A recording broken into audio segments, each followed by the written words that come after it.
Today, we're going through the insane situation behind the Detroit Bridgerton themed ball, and how a group of organizers, with a history of throwing subpar events, decided to put on the worst unofficial Bridgerton ball the world will likely ever see, with people now comparing it to the Glasgow Willy Wonka experience and Firefest. The awful night out included standing out in the rain, waiting an hour for a bar that served $7 lemonades, a single violin player for the live music, and a dancer on a pole in the middle of the room for entertainment. But I pulled together all of the wild drama behind the situation, so by the end of this video, you'll be caught up on everything that happened at the Detroit Bridgerton themed ball. Today's story was sent to me by over a dozen different people. If you ever come across something you think I should cover, don't hesitate to DM me on Instagram, Twitter, or TikTok. And if you want to catch the next thing I talk about, please consider subscribing. But even if you don't, thank you so much just for watching.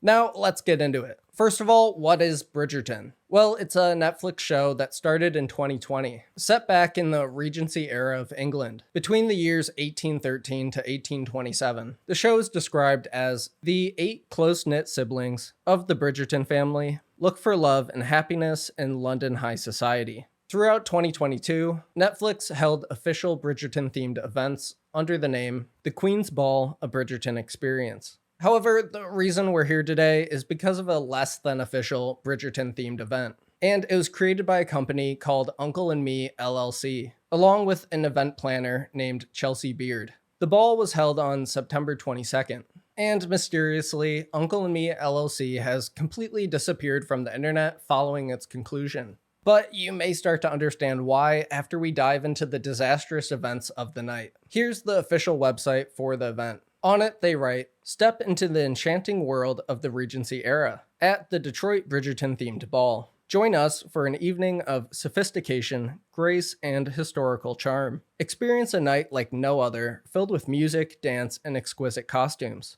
Adding on another page, "Come enjoy our Bridgerton themed ball with prizes, giveaways, and more. You'll also get the chance to win the Diamond of the Season. Suitors in attendance will have a chance to win $2,000 cash for Best Dressed. All tickets will be honored if you had purchased a ticket prior to date change. You're welcome to sell your ticket as well if you cannot be in attendance." Overall, the event didn't come across as very high budget, and complaints started popping up about the organizers a month before the ball even took place. After they sold tickets, then changed the date of the event last minute. We'll find out later that this was 2 days before the event, so many people already booked flights and were headed to Detroit for it. But beyond this, they told people that bought tickets there would be no refunds, but they could resell them if they wanted to. A week before the new date for the event, Uncle and Me LLC were still moving full speed ahead when it came to marketing the ball. And soon after, the big night arrived on September 22nd. And before it was even over, attendees started posting everywhere online talking about what a disaster it was. Someone on the r/Detroit subreddit wrote, "My family and I just left the Detroit Bridgerton themed ball. It was absolutely horrendous. There was nowhere to sit. Although the venue was nice, the decor was sparse and extremely tacky. It wasn't even Bridgerton themed. We spent $400 on tickets for a complete BS experience." I read that the event company made hundreds of thousands of dollars in revenue for this event. "We went to the Bridgerton Ball in Chicago 2 years ago and it was absolutely beautiful. We were so disappointed." They include these photos of the lackluster decorations. One commenter added this photo saying horrible decor, and another wrote, "We showed up at 6:50-ish. No one asked for our tickets, so we just walked in. All attendees looked absolutely decked out, but there was zero direction. We essentially followed the crowd to the 3rd floor, where we saw local freaking vendors selling goods like we were at a local festival. Look, I love Japanese Kit Kats just like the next person, but not at a Bridgerton ball. I saw a guy walk by with a sparkling beverage and say no alcohol. After seeing people sitting on the floor in disappointment, my wife and I left.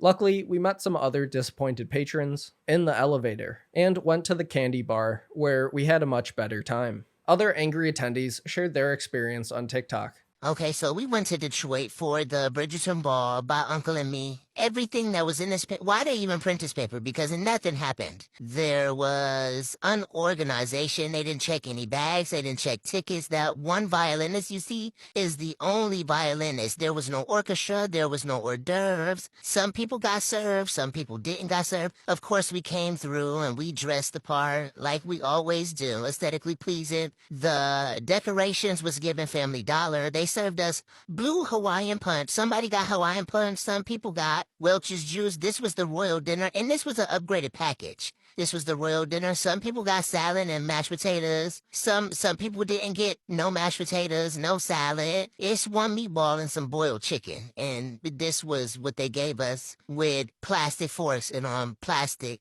plates for the Bridgerton Ball. Just given very much ghetto. It was a disaster. And then, not to top it off, the live entertainment was a stripper. There was no swag bags. There was no prizes. Detroit, Uncle and me did y'all dirty. They didn't show us a good time at all. In a follow-up video, she shows everyone standing and dancing around in a brightly lit room while watching the entertainment.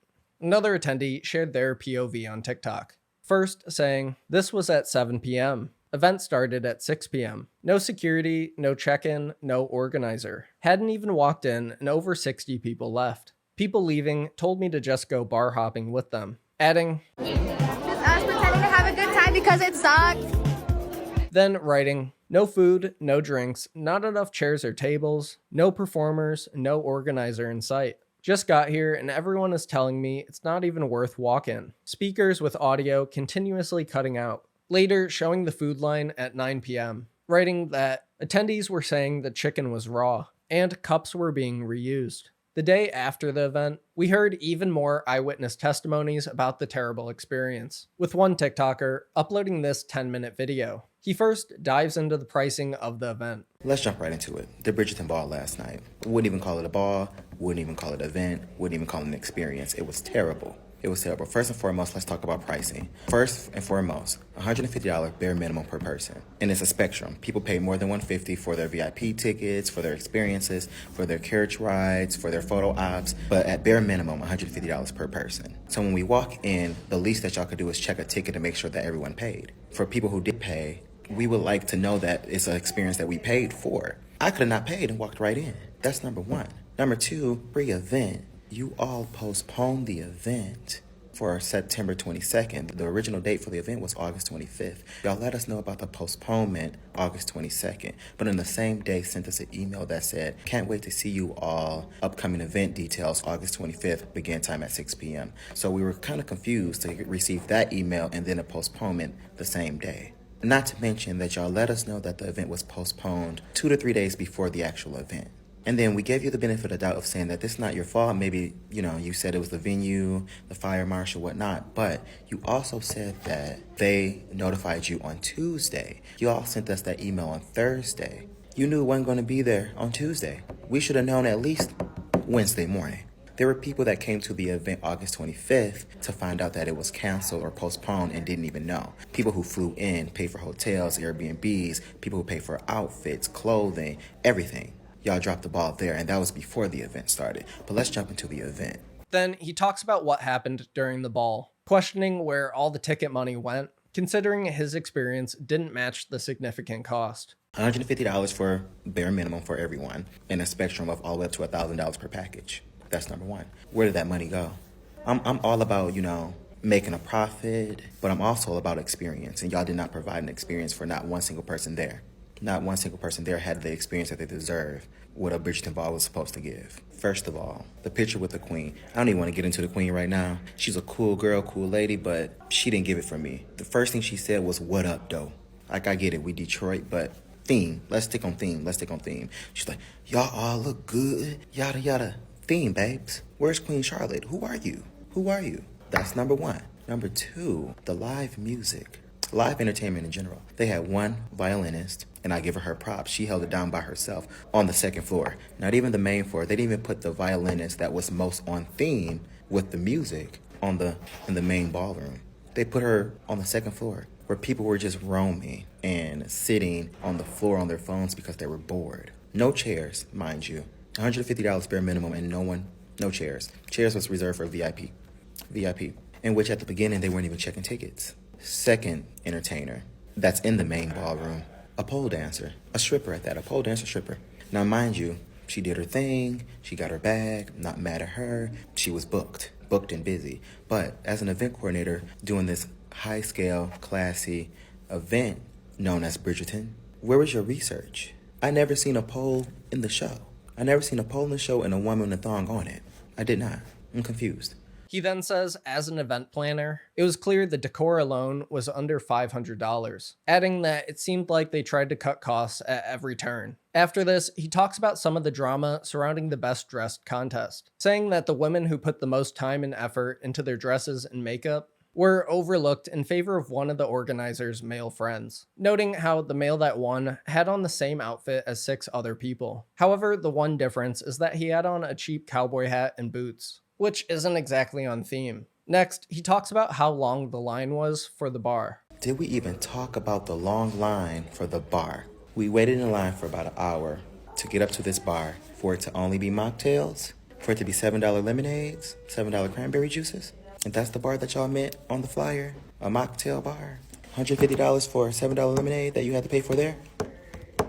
Following this, he says he feels overwhelmed with disappointment at how Chelsea Beard and Uncle and Me LLC handled the situation, calling them out for playing with everybody's time and money. Also mentioning that he knows they won't do anything to make this right. He wraps things up by restating all the problems that were mentioned earlier in the video, and adds how they made attendees wait outside in the rain, on top of servers just wearing jerseys and jeans. The same day this video is uploaded, the local Detroit News posted an article about the situation, in which they write how their team showed up at the tail end of the event, and this led to a few interviews with upset attendees. One woman said, "The way that it was described was this was going to be a Bridgerton evening. We were going to have classical music, good dinner. There was going to be a play, and they were going to pick Diamond of the Season. They were going to give away all of these prizes, and we went in and it was completely empty in there," said Amanda Sue Mathis as she stood outside of the Harmony Club. "There is nothing going on. They have a pole in the middle of the dance floor, a stripper pole in the middle of the dance floor." Another woman saying, "I mean, all of these dresses that you see on these beautiful women, we've all been getting them tailored to fit us. So we spent extra money on costumes, all of this beautiful beading, getting our hair done, our nails done, for this to be the way that it is," said Mathis. "It's heartbreaking. We were supposed to have this last month. They canceled it and we were like, okay.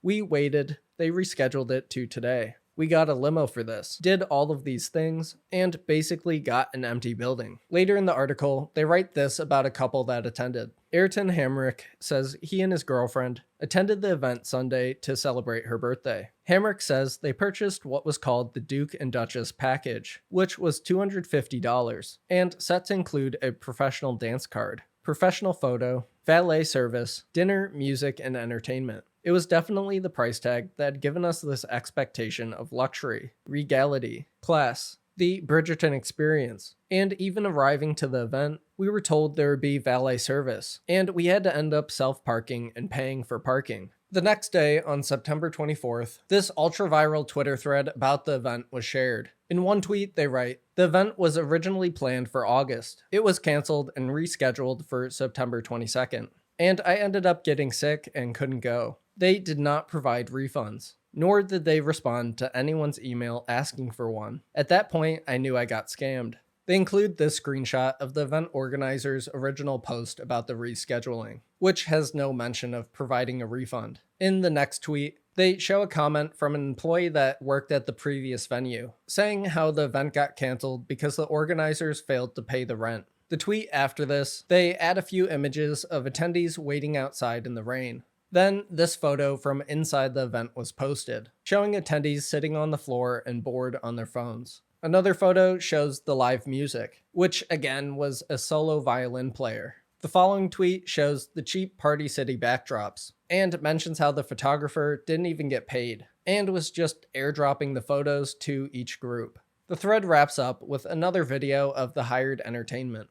This same day, the local Detroit News team from earlier posted a follow-up article. In it, they spoke to the actual dancer from the event. Her name on Instagram is Tink Like Tinkerbell, and she told them, "This is truly a horror story, and I'm just completely awestruck seeing everything that happened. Normally, when you go to a show, especially a circus performer, it's an amazing experience. You get wowed, thrilled even. It's a little dangerous, and I'm sad they didn't get to experience that." They go on to write, "Tink has been a professional circus performer and a coach at Pole Fit in Shelby Township for 5 years. She says she was hired just 3 hours before the event and asked to pole dance. She says she has faced a lot of backlash from people online who were not happy to see her performance as a part of the Detroit Bridgerton Ball. When I gave them the menu, they did pick pole dancing between hair suspension, lyra hoop, and aerial sling, and pole dance is what we went with," said Tink. "A lot of people thought it would have been better if I did hair suspension. I do know that's a higher price for budget, and I think because it was so last minute, if they had more time, we probably could have had hair suspension there. Even the silks, that would have been so pretty. Having the fabrics flying around, I think that would have matched the vibe."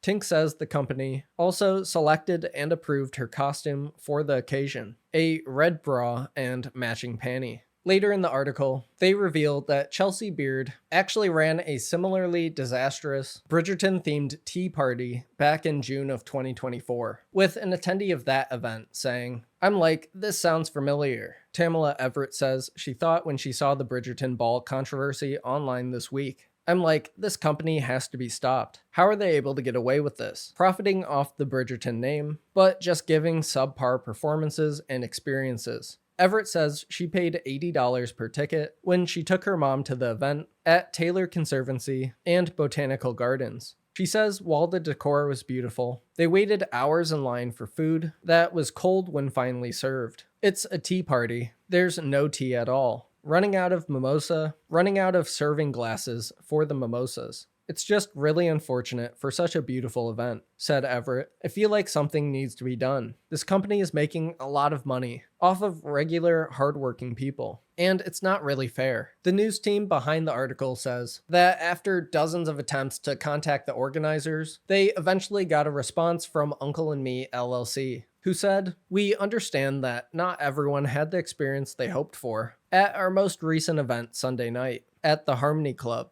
And for that, we sincerely apologize. Our intention was to provide a magical evening, but we recognize that organizational challenges affected the enjoyment of some guests. We take full responsibility and accountability for these shortcomings. Please know that we are working diligently to address all concerns to ensure that all guests have the enjoyable experience they deserve. Your feedback is invaluable, and we truly appreciate both the positive and constructive comments shared with us. We are reviewing resolution options, which will be communicated shortly. Your understanding and loyalty mean the world to us, and we are committed to doing everything in our power to make this right." At this point, with everything coming out about the event, more mainstream media outlets began to cover all of the details we've gone through so far. And I'm sure Netflix is already planning some sort of legal action against Uncle and Me LLC or Chelsea Beard. But recently, they've kind of also used the situation to market their official Bridgerton events,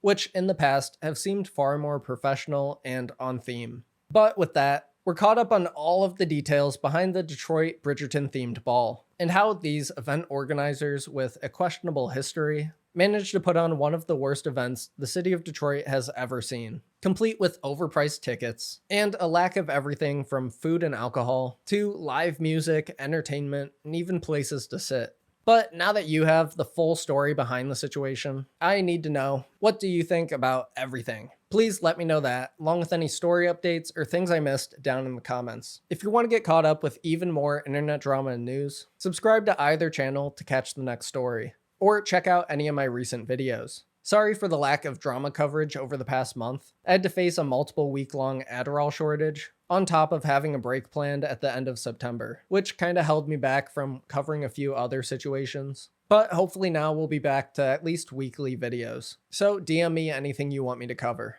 Thank you so much for making it all the way to the end, and I'll see you in the next one.